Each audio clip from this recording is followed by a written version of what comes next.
بسم الله الرحمن الرحيم. يا أيها المزمل قم الليل إلا قليلا نصفه أو انقص منه قليلا أو زد عليه ورتل القرآن ترتيلا إنا سنلقي عليك قولا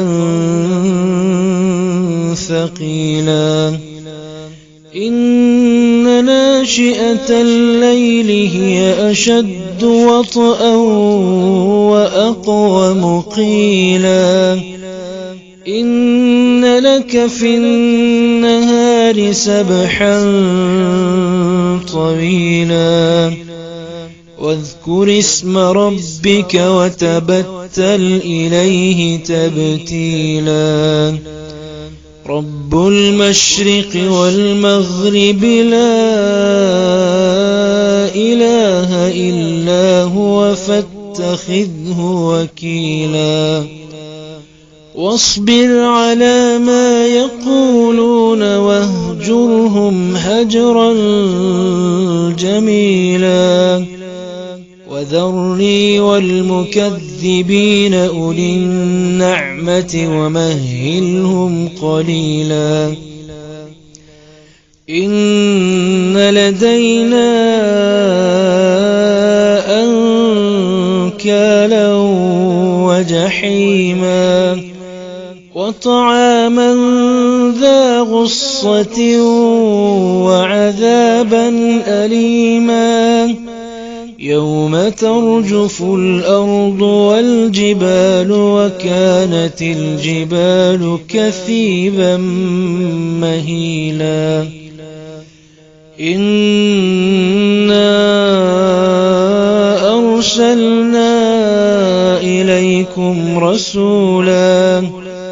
شاهدا عليكم كما أرسلنا إلى فرعون رسولا فعصى فرعون الرسول فأخذناه أخذا وبيلا فكيف تتقون إن كفرتم يوما يجعل الولدان شيبا السماء منفطر به كان وعده مفعولا إن هذه تذكرة فمن شاء اتخذ إلى ربه سبيلا إن ربك يعلم أنك تقوم أدنى من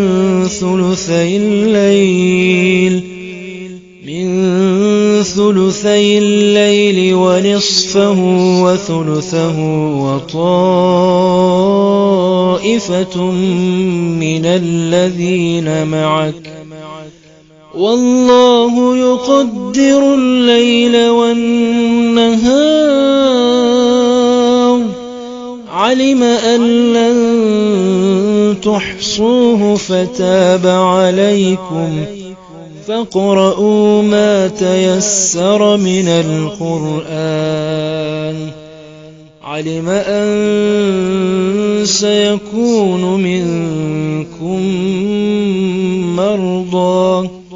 وآخرون يضربون في الأرض يبتغون من فضل الله وآخرون يقاتلون في سبيل الله فاقرؤوا ما تيسر منه وأقيموا الصلاة وآتوا الزكاة وأقرضوا الله قرضا حسنا وما تقدموا